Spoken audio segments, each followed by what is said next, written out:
So those are the two really main factors of the book. Not only the traditions of the infantry and that I was called to that, but also my religious faith, and so that's been an important aspect of my life.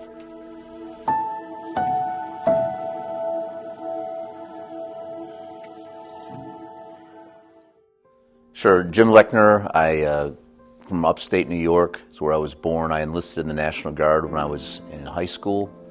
I came down to Ft.Benning, went through basic training here at Ft.Benning, went back and finished high school, and then came back the next year and finished infantry AIT, so I was an infantry soldier.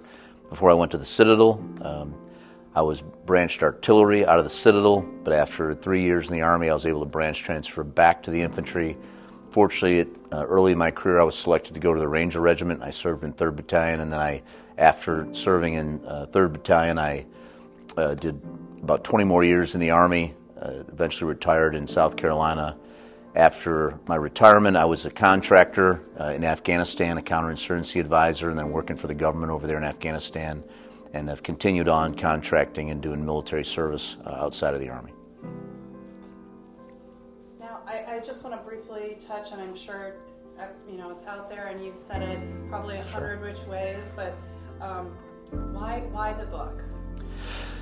So the first, With My Shield, the book that I just brought out last year, most people have heard of Black Hawk Down, they've read the book or they've seen the movie, and in the first 10 or 20 years after Task Force Ranger was in Mogadishu, everyone seemed to know the story. It was very, like I said, it was a movie, very commonly known. But then over the last few years, I've noticed lots of people that weren't even born at that time, lots of people not heard about it. Obviously, the war on terrorism has taken place since then. And I just think the story of Task Force Ranger, not only B Company of 375, but the 160th pilots and the Delta operators coming together in Task Force Ranger, what they achieved over there as a unit is a very important story. It should inspire everyone in the military. It should inspire Americans. I think what those guys sacrificed over there and what they accomplished is a story that just needs to be remembered and told. And the second part of that is not just to honor those guys, but there are reasons that task force was successful. And I started here in Ft.Benning in 1984. That was a much different time. That was under Ronald Reagan. The country was different socially and politically, and the Army was certainly different at that time.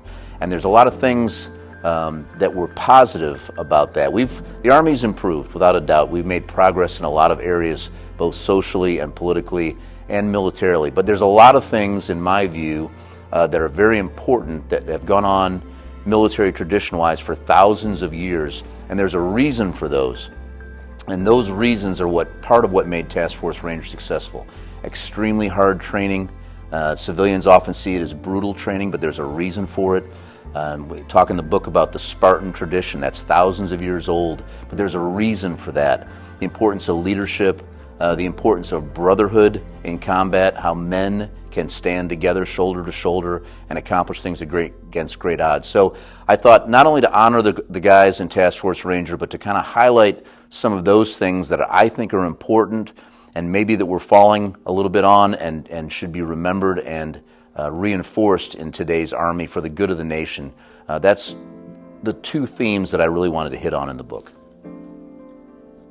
In addition to that, because I think you might have touched a little bit on it, how did your experience, how has it shaped you and your future in the Army and your future in your civilian life? Well, that's one of the themes of the book is how my experience training and going in the Army and the different things that I've been able to do, opportunities I've had have shaped me. And so certainly the military and Ranger School and the Ranger Regiment just completely influences me every day of my life. How I lead my family, how I lead people at work, how I try to focus myself and stay on track with what I'm trying to do. And all those experiences and all those things, I've tried to take the good of that and certainly influences me every day. So I can't overemphasize the foundation that the Army and the Citadel provided me and then the Ranger Regiment provided me. And again, those are things I just draw on every single day, from how I organize my thoughts to how I try to deal with my family. So important influences in my life. Absolutely.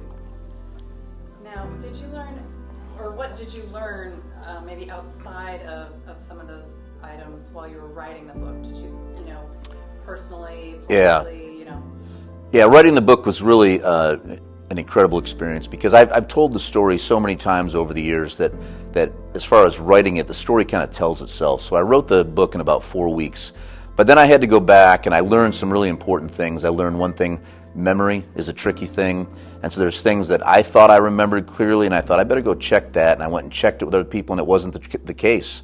So you really got to check memory, and I teach history for Liberty University, and so as a historian I thought I got to do more of a professional analysis of this story, and I was able to do that and interviewed quite a number of guys that were participants in Task Force Ranger. I did a lot of research. I found out a lot of things that nobody, I don't think, really knows about the story. There's some unique things in the book about what happened and why things happened. I was able to gain through those interviews, and I was able to dispel some misconceptions that I had.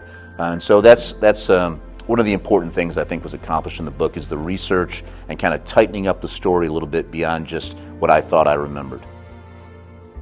Now it sounds like your reach is pretty far and deep with maybe some of the young folks at school here. So what would you say to any young people out there who are considering a career in the Army, and how should they go about that, and what would you say to them? Well, I've always tried to approach the military, and I think when I came in the Army, and certainly the Ranger Regiment, the theme was you should be serving the nation. There's a reason you're here. It's not just to get a paycheck. It's not just to get the great benefits.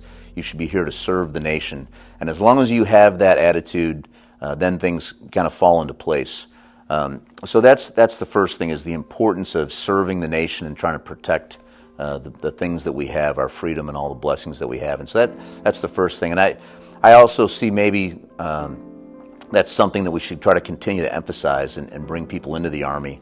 But then the other part is to take care of yourself and to while you're there to serve. But keep in mind that when you get out, you should go to the VA. You should do the things you should do. And the other part of that is stay connected to the brotherhood, because that's one of the biggest problems or hurdles you have getting out of the Army. Is you go from this camaraderie and a great support system, really with the other people you're working for, to in some cases being on your own. And so trying to maintain that camaraderie and that brotherhood.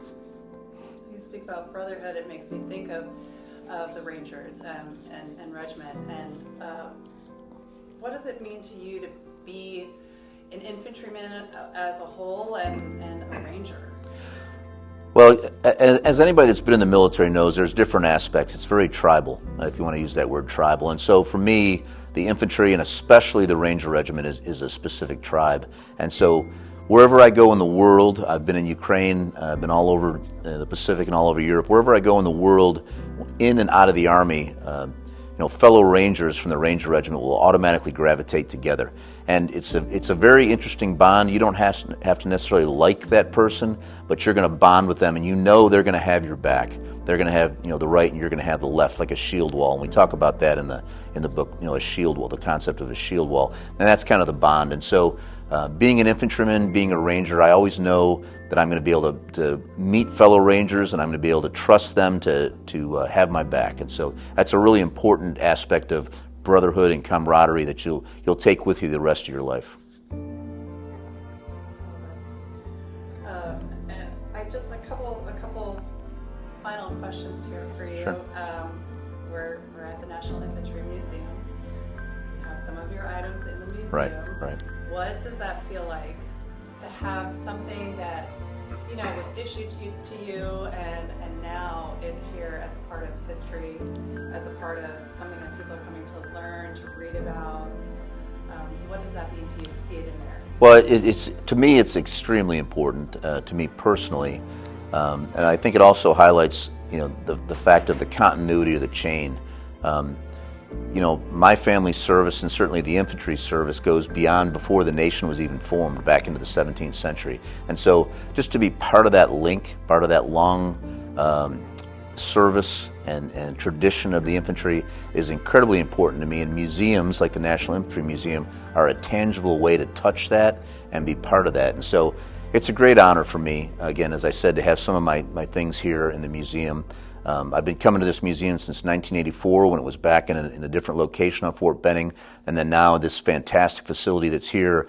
So just to be able to touch that tangibly and be part of that link, part of that kind of shield wall like we talk about in the book, is really an incredible honor for me. And like I said, it's a tangible way to touch that history and tradition, which in part, in linkage to that, is part of what makes the infantry and allows us to be a viable and cohesive force in the battlefield, that tradition and that heritage.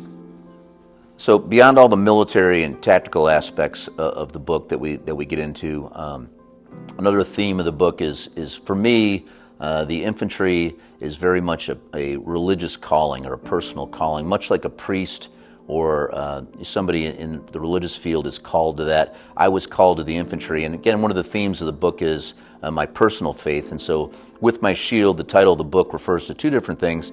It refers to the Spartan motto of come back with your shield or on it, but it also relates to the verse in Psalms that says the Lord is my strength and my shield. So those are the two really main factors of the book. Not only the traditions of the infantry and that I was called to that, but also my religious faith, and so that's been an important aspect of my life.